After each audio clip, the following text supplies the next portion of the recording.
suis le professeur Jean-Charles Corvi-Gomez. Je suis originaire du Bénin. Je suis historien, philosophe et égyptologue.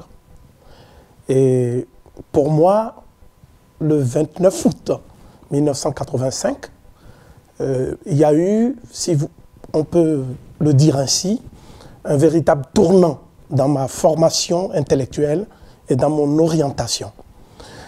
Ce fut pour moi l'occasion de faire connaissance avec un des plus grands savants de notre temps, le professeur Cheikh Anta Diop. Le professeur Cheikh Anta Diop, qui est né en 1923 à Tietou, au Sénégal, et qui est décédé le 7 février 1986, est un savant pluridisciplinaire qui a contribué à renouveler les thématiques historiographiques du monde noir. On se souvient notamment du célèbre colloque international d'égyptologie du Caire en 1974, et à l'issue d'un véritable tour de force avec un aréopage de savants parmi les plus qualifiés du monde occidental, Cheikh Anta Diop et son disciple Théophile Obenga ont fait pencher la balance, si je puis m'exprimer ainsi, en faveur des thèses africaines. Qu'il me soit permis de rappeler brièvement les conclusions de cet important événement. Le rapport final disait ceci: la très minutieuse préparation des interventions des professeurs Cheikh Anta Diop et Obenga n'a pas eu, malgré les précisions contenues dans le document de travail préparatoire envoyé par l'UNESCO, une contrepartie toujours égale. Il s'en est suivi un réel déséquilibre dans les discussions. Mais en dépit de cet événement scientifique de portée universelle, force est de constater qu'aujourd'hui, dans la plupart des universités occidentales, notamment américaines et françaises, européennes notamment, l'œuvre de Cheikh Anta Diop est toujours occultée. Et dans les départements d'histoire et d'archéologie, on ne mentionne pas les travaux des historiens africains et des spécialistes de l'archéologie africaine. C'est ainsi que, très récemment encore, nous nous sommes rendus compte qu'à l'université de la Sorbonne, où Cheikh Anta Diop a soutenu sa thèse d'État, de doctorat d'État, à l'amphithéâtre Liard, devant des centaines de personnes, et je rappelle que la thèse a duré 7 heures, hein, donc il y a eu une soutenante de 7 heures. On s'est rendu compte que même la France, parce que Cheikh Anta Diop est un produit malgré tout de l'université française, même la France oublie d'honorer ce génie. Il est évident que ces acquis scientifiques de l'école africaine d'égyptologie doivent être intégrés dans le système éducatif, non seulement en Afrique, mais dans l'ensemble du monde noir. Et ce qu'il y a lieu de noter également, c'est que, en occultant ainsi l'information scientifique et en évitant de vulgariser correctement les acquis et les résultats de la science historique, il y a une sorte d'effet boomerang qui touche également l'intelligence et la compréhension des faits historiques et culturels de l'Europe. Il faut noter que l'Afrique est le continent qui a vu naître l'homme anatomiquement moderne. L'homme anatomiquement moderne dont le spécimen est l'Homo 1, qui est né donc il y a 200 000 ans. L'homme anatomiquement moderne a véritablement accumulé dans un processus cumulatif du savoir un certain nombre de connaissances depuis le Paléolithique supérieur jusqu'à la fin de l'Antiquité classique. 2 axes ont permis à l'Afrique d'irradier littéralement les autres continents et d'apporter ce génie humain, n'est-ce pas? Parce que l'Afrique, c'est le continent de la sédimentation du génie humain.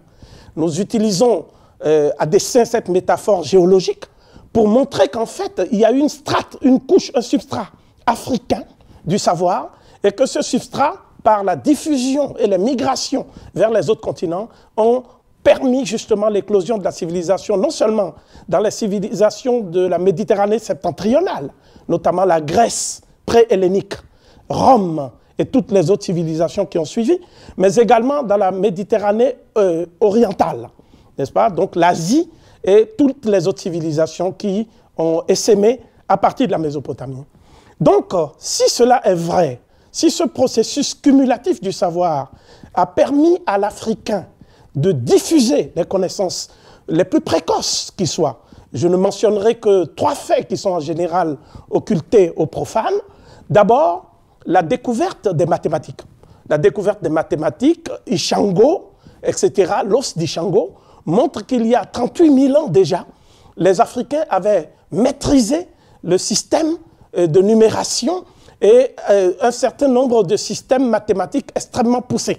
C'est un phénomène neuronal que tous les scientifiques reconnaissent comme étant d'une extrême précocité. Il en est de même de la maîtrise, si vous voulez, de l'agriculture et de la domestication de tous les animaux sauvages à l'époque. Ça veut dire que le processus de sédentarisation, n'est-ce pas, va préparer le terrain au néolithique, au mésolithique et à ce que j'appellerais les balbutiements prédynastiques des civilisations de la vallée du Nil, notamment la Nubie et l'Égypte ancienne. Si nous focalisons notre investigation autour de ces 2 civilisations, la civilisation de la Nubie et celle de l'Égypte ancienne, c'est parce que ces 2 civilisations sont, pour ainsi dire, les matrices de nos humanités classiques. C'est d'abord en Nubie qu'on trouve, et cela n'est jamais enseigné, hein, en tout cas, les faits sont occultés, à partir de la culture prédynastique dite de Nagada, notamment Nagada II, l'émergence de la première royauté et des premiers souverains. Tout le monde parle du roi Narmer Ménès comme étant le premier pharaon de l'Égypte ancienne, mais en fait, il a été précédé par des pharaons qu'on appelle, dans la terminologie des égyptologues, les Shemshuhor, c'est-à-dire les suivants d'Horus. Ces pharaons, ils étaient au nombre de 7, donc formaient une véritable dynastie. Et cette dynastie est bien la première, et cela nous fait reculer donc dans le temps de plusieurs millénaires. Nous sommes en 3750 avant notre ère, et cette dynastie s'est achevée en 3500 avant notre ère. Tout cela n'est pas enseigné parce qu'on veut absolument privilégier, par une sorte de synchronisation entre la Mésopotamie et l'Égypte ancienne, une antériorité supposée de la Mésopotamie sur l'Égypte ancienne. Les mêmes faits doivent être signalés s'agissant de l'acquisition de l'écriture. On admet généralement aujourd'hui, à la suite des travaux du spécialiste allemand Gunther Dreyer, on admet que l'Égypte a connu l'écriture bien avant l'émergence de la royauté et de l'État. Ça veut dire que nous avons des traces, des documents, des artefacts qui montrent qu'il y avait une écriture hiéroglyphique bien lisible, n'est-ce pas? Et cette écriture a précédé de plusieurs siècles, si je puis m'exprimer ainsi, l'unification de la Haute et de la Basse-Égypte, dont le processus a été initié par les Shemshuhor et achevé par le pharaon Narmer. Il est évident que pendant tout ce laps de temps, l'Égypte ancienne a eu également des historiens, des chercheurs dont on ne parle plus beaucoup. C'est le cas notamment de Manéthon. Manéthon, c'est le plus grand historien de la vallée du Nil, n'est-ce pas? Il était beaucoup plus fiable qu'Hérodote. Et Manéthon de Sébennytos a donné la liste de toutes les dynasties indigènes autochtones de l'Égypte, n'est-ce pas? Du pharaon Narmer jusqu'au pharaon Nectanebo Ier, qui est donc le dernier pharaon de l'Égypte ancienne. Qu'est-ce que les civilisations de la vallée du Nil ont apporté précisément? Je dis les civilisations parce qu'il faut savoir que la Nubie a précédé l'Égypte ancienne. Il y a beaucoup de pyramides dans le désert nubien. Il y a beaucoup de documents qui prouvent que les civilisations du groupe C et du groupe A en Nubie ont été à la base de l'éclosion de la civilisation pharaonique elle-même. Il n'est donc pas, si vous voulez, il n'est pas interdit de parler aujourd'hui d'une origine nubienne et soudanaise de la civilisation pharaonique elle-même. C'est ce que disent les anciens, notamment des auteurs comme Diodore de Sicile ou d'autres, qui disent que d'après les traditions les plus anciennes de l'Égypte, les Égyptiens eux-mêmes étaient une colonie, c'est-à-dire une fraction du peuple nubien qui a essaimé un peu plus haut vers la basse vallée du Nil. Donc, le processus par lequel l'Afrique intérieure va... Donc, il ressort de ce qui précède que l'Égypte ancienne n'est pas à l'origine des civilisations de l'Afrique intérieure, mais c'est l'inverse. L'Égypte ancienne est, pour ainsi dire, l'épanouissement d'une civilisation qui a remonté le cours du fleuve depuis les sources du Nil, donc la région où l'homme est né, jusqu'aux confins de la Méditerranée. Cela veut dire que cette perspective-là doit être enseignée clairement. Parce que si on l'enseigne, on peut comprendre certains faits d'histoire qui ne sont pas, si vous voulez, aujourd'hui encore, expliqués. Je donne 3 exemples. On peut expliquer aisément les conditions dans lesquelles la civilisation mycénienne, qui doit beaucoup aux civilisations sédentaires de l'Égypte ancienne et du Soudan, n'est-ce pas, a été détruite par les Doriens, et c'est l'effondrement de la civilisation mycénienne qui a marqué l'apogée de la civilisation indo-européenne dans la région qu'on appelle la Grèce, donc la Grèce hellénique. Mais il faut savoir que la civilisation n'est pas née à Athènes. La civilisation est née en Asie mineure, donc aux confins de l'Égypte. Et Thalès de Milet, qui était lui-même un Phénicien de souche, a bien dit que la civilisation est venue de l'Égypte. Les témoignages de Thalès de Milet sont corroborés par ceux des autres auteurs et philosophes de l'Antiquité, disons de la période pré-socratique. Ce fut le cas de Pythagore de Samos, qui a séjourné pendant presque plusieurs décennies en Égypte, où il a étudié à Memphis, et ses thèses sur la métapsychose, etc., sont beaucoup redevables aux Égyptiens. Ce fut le cas également de Platon d'Athènes. Platon d'Athènes qui a étudié avec un prêtre dont on ne parle jamais, qui fut son maître bien avant Socrate. On parle tout le temps de Socrate, mais on ne parle jamais de Sacnum Néfer, c'est-à-dire sèche-nous fils, d'après les déformations grecques. On ne parle jamais de tous ces prêtres-là qui ont formé Platon. Et il en est de même de Dox, qui a étudié en Égypte. Et on peut dire la même chose pour le fondateur même de la législation en Grèce, c'est-à-dire Solon, etc. Donc Aristote a été en Égypte, il a observé le ciel de l'Égypte, il en a parlé dans Météorologique. Et donc aujourd'hui, on a imposé une thèse qui paraît irrationnelle, c'est celle de la génération spontanée des sciences, des arts, des lettres et de la philosophie en Grèce. Donc on dit que tout est né en Grèce, la démocratie, etc. Et on a donc institutionnalisé, validé la thèse du miracle grec, qui en fait ne peut pas résister à un examen sérieux. Il suffit de faire une étude comparative entre la civilisation de la vallée du Nil et celle de la Grèce. Je parle de la période où les Hellènes ont conquis la civilisation en Grèce, et à ce moment-là, on verra dans quel sens l'histoire va. Et il en est de même de Rome. Vous savez qu'on a toujours enseigné que l'Empire romain n'a jamais connu de défaite, et que l'Empire romain, ce qui a eu raison des Romains, c'est une invasion. Donc on parle souvent de l'invasion d'un peuple qui est venu de l'Est de l'Europe, etc. Donc, mais ce qu'il faut dire également, c'est que les Romains ont connu une défaite, mais dont on ne parle pas justement. Et cette défaite leur a été infligée par une femme, qui était donc une Candace, c'est-à-dire une de ces fameuses reines qui ont régné en Nubie. N'est-ce pas? Il y avait toute une dynastie de femmes qui ont régné en Nubie. On connaît notamment Amani Sarthe, mais celle qui a vaincu Caius Petronius s'appelait donc Amanirenas. Amanirenas, en égyptien ancien, ça veut dire Amon est son nom. Amon est son nom. Donc c'est une femme qui était borgne.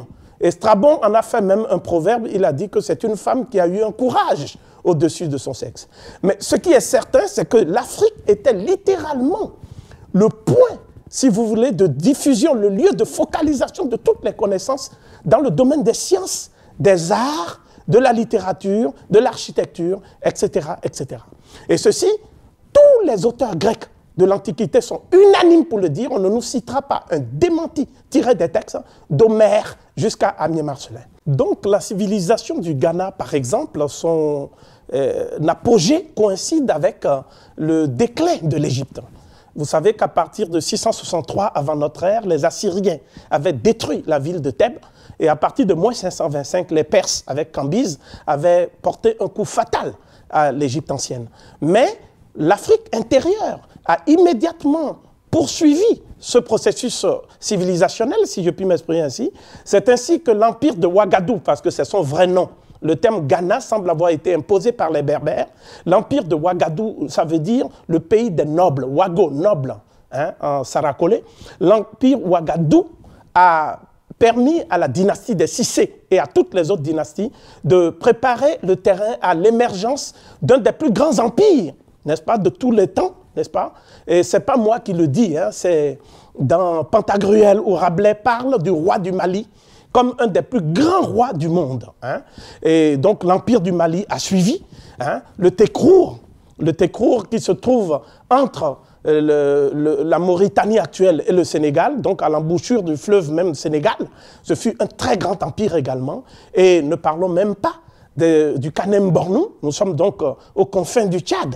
Et quand on descend un peu plus vers l'Afrique occidentale, c'est la civilisation de Nok qui existait déjà du temps des pharaons. Nous avons des documents archéologiques extrêmement probants à cet égard. Et puis, maintenant, la civilisation de Ile-Ife, hein, Ile-Ife, c'est-à-dire le pays même originel du peuple Yoruba, et tout ce que nous appelons après les civilisations du golfe du Bénin, notamment le Dahomey, etc., proviennent quant au fond, hein, de vagues de population venues de cette région-là, d'Ile-Ife. Et ensuite, il y a eu des mélanges, des migrations. Donc, nous connaissons aussi la civilisation Ashanti, qui a été fondée par Lassante René au Séitoutou, dont nous connaissons la puissance. C'est une des civilisations les plus magnifiques. Et puis, en arrivant vers l'Afrique centrale, alors ne parlons même pas du royaume du Congo. Ce qu'on ne sait pas, c'est que souvent, ces populations ont littéralement permis aux afro-descendants, par suite du processus de la traite négrière, de résister également dans le Nouveau Monde.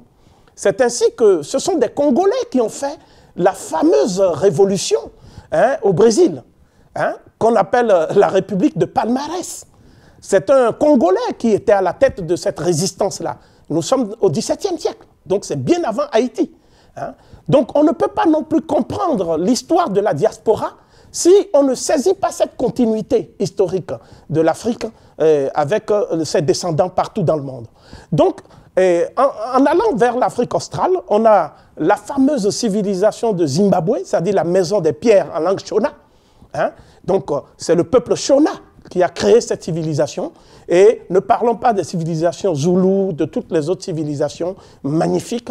Et donc, pour nous, il est impossible d'étudier dans le cadre d'un dialogue des civilisations qui s'oppose à la notion de choc des civilisations, qu'une certaine littérature européocentriste voudrait imposer, n'est-ce pas? On ne peut pas dialoguer en faisant abstraction de plusieurs millénaires de processus civilisationnels sur le sol africain qui est, dans l'état actuel de nos connaissances, le berceau de l'humanité. C'est donc pour cela que l'Afrique doit être au cœur de ce dialogue des civilisations. Le but de ce dialogue, c'est de créer un monde qui sera un monde de paix, d'harmonie, d'équilibre, hein, qui permettra aux hommes d'aller à la découverte du génie humain et de faire en sorte que les aspects les moins belliqueux, c'est-à-dire ceux qui poussent au génocide que nous constatons depuis le XXe siècle et qui se poursuivent sous nos yeux, ces aspects soient définitivement éradiqués de la conscience universelle. Et c'est en cela que l'Afrique va jouer son rôle de berceau de l'humanisme. L'Afrique n'est pas seulement le berceau de l'humanité. Aucun humanisme ne peut advenir si l'Afrique est suppliciée, si l'Afrique est martyrisée, si l'Afrique est occupée. C'est pour cela que nous pensons que le concept le plus important aujourd'hui, c'est le concept de l'université virtuelle des savoirs. L'université virtuelle des savoirs est un lieu d'échange des savoirs, mais les savoirs ne sont pas seulement livresques. Les savoirs ne relèvent pas seulement de l'érudition, les savoirs n'appartiennent pas seulement à une caste de spécialistes. Ce dont nous parlons, c'est la diffusion planétaire des savoirs. Et ce, en rupture avec la pensée unique, en rupture avec l'idée qu'il n'y a que des peuples civilisés en Europe et que le reste du monde, c'est un océan humain de barbarie. Cette idée-là, elle ne résiste pas à la moindre critique objective des faits aujourd'hui. Donc l'université virtuelle des savoirs est également ouverte, pour les raisons que j'ai indiquées précédemment, à l'Europe, bien sûr, puisque l'Europe, c'est une partie aussi de notre héritage. Il y a notre héritage européen, hein, parce que c'est le génie humain qui, après avoir achevé sa sédimentation en Afrique, a eu son expression également technologique et autres en Europe. Et il en est de même de l'Asie, qui est un des continents d'avenir, de l'avenir. Hein? Vous savez qu'aujourd'hui, on ne peut pas faire de projection géostratégique sans tenir compte du rôle de la Chine. La Chine n'est plus aujourd'hui une puissance émergente. La Chine est vraisemblablement aujourd'hui la première puissance du monde, même si on n'ose pas le dire avec la même rigueur. Et puis, il faut penser à l'Amérique. L'Amérique qui est un continent où l'homme noir a payé un tribut très lourd au développement des États-Unis, par exemple, pour aller très vite. Depuis que les premiers Noirs ont quitté la côte Ashanti dans un bateau pour aller à Jamestown, aux États-Unis, nous sommes au XVIIIe siècle, hein, l'Amérique n'a jamais cessé d'être confrontée à la question raciale. Hein, et ce sont des Noirs comme Chrysops Attucks, ce sont des Noirs comme Marcus Garvey, le Jamaïcain, et d'autres qui ont éveillé la conscience du peuple américain. Et aujourd'hui, l'Amérique est aux avant-postes, à l'avant-garde de la lutte pour la dignité de l'homme africain et de l'homme tout court. Donc je crois que tous ces facteurs vont nous amener à découvrir l'importance de la présence africaine en Asie. Et le professeur Runoko Rashidi, qui est un des plus éminents spécialistes, sera associé à ce projet de l'Université virtuelle des savoirs. Hein. Mais il faut savoir que d'autres auteurs des États-Unis, comme le professeur Molefi Kete Asante, qui est donc le promoteur et le théoricien de la notion de afrocentricity, et non pas d'afrocentrisme, qui est un contresens. Nous assistons donc à la montée en puissance de la conscience africaine, partout dans le monde, notamment chez les afrodescendants. Et ils se sont réunis à Carthagène. Il y a des afrodescendants de Colombie, il y a des afrodescendants de Bolivie, qui ont d'ailleurs rendu hommage aux Africains à travers le rôle qu'Haïti a joué. Si je parle d'Haïti maintenant, c'est parce que Haïti a été à l'origine de tout le processus de décolonisation qu'il y a eu. Après que la Révolution française ait marqué ses limites, se soit épuisée dans la terreur. Des trois révolutions fondatrices de la modernité, à savoir la Révolution américaine, la Révolution française. La Révolution haïtienne fut la seule à être une véritable révolution universelle. Hein? Ce point n'est pas expliqué clairement. Hein? Et souvent, il y a beaucoup de confusion dans les esprits. C'est la révolution haïtienne qui, la première, a émancipé la femme. La Révolution française considérait que l'homme dont on parle dans la Déclaration des droits de l'homme et du citoyen, la femme en était exclue. Il faut le savoir. C'est ce qui a poussé d'ailleurs une Française éminente, à savoir Olympe de Gouges, à défendre dans sa fameuse Déclaration des droits de la femme et de la citoyenne l'héritage des Africains. Elle l'a dit explicitement et elle a rendu hommage aux femmes noires qui ont lutté pendant l'esclavage.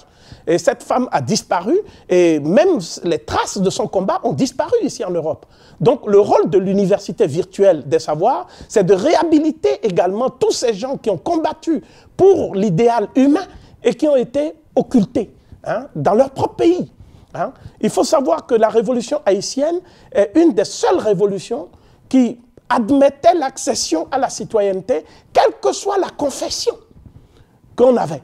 Vous voyez? C'est pour cela qu'il y a eu des Juifs qui se sont réfugiés en Haïti. C'était une terre de refuge, parce qu'ils étaient opprimés. Des Polonais se sont réfugiés en Haïti.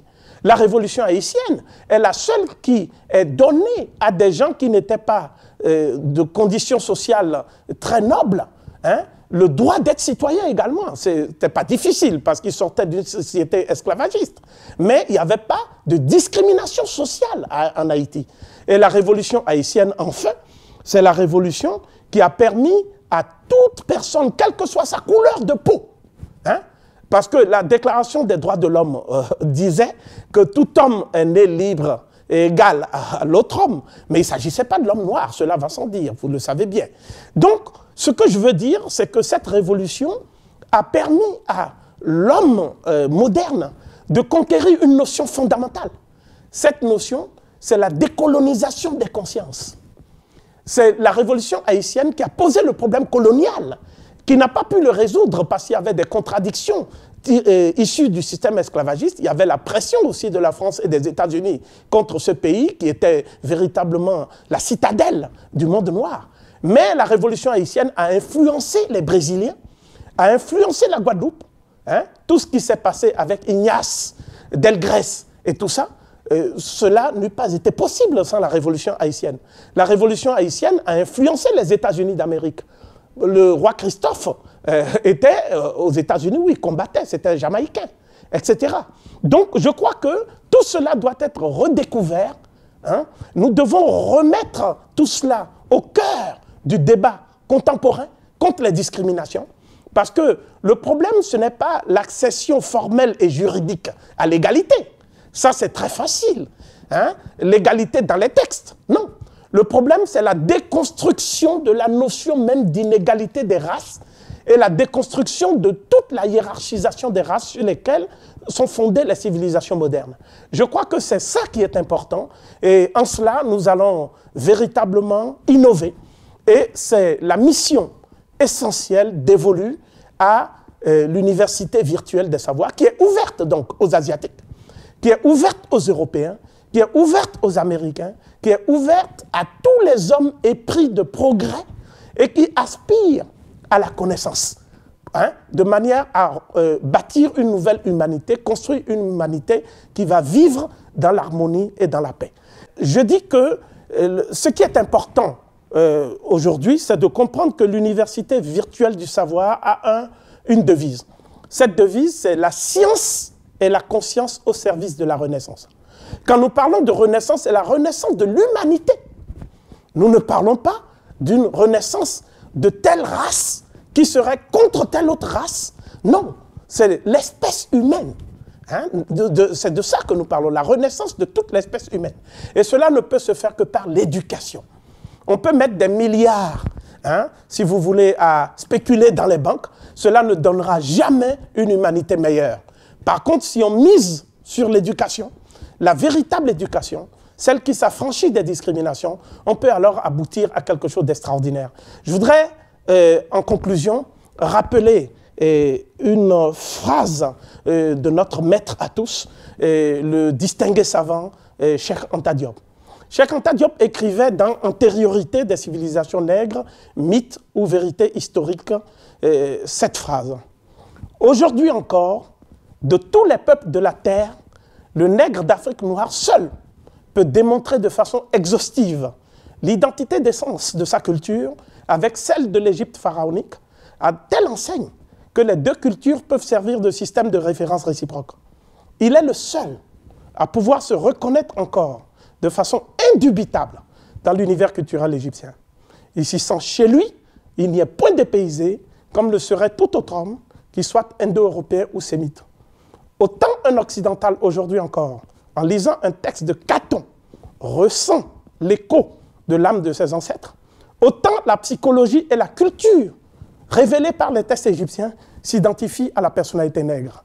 Et les études africaines ne sortiront du cercle vicieux où elles se meuvent pour retrouver tout leur sens et toute leur fécondité qu'en s'orientant vers la vallée du Nil. Réciproquement, l'égyptologie ne sortira de sa sclérose séculaire, de l'hermétisme des textes, que du jour où elle aura le courage de faire exploser la vanne qui l'isole doctrinalement de la source vivifiante qui constitue pour elle le monde nègre. Il s'agit donc, ici, de faire en sorte que les Lamentins reviennent à la source pour s'abreuver aux sources du Nil, pour apporter de nouveau à l'humanité ce qu'on appelle le souffle inespéré de l'humanisme. Et là, c'est la grande bataille de notre temps, c'est la bataille des idées et des idéaux, et nous devons être à l'avant-garde, l'Afrique doit être à l'avant-garde. Merci.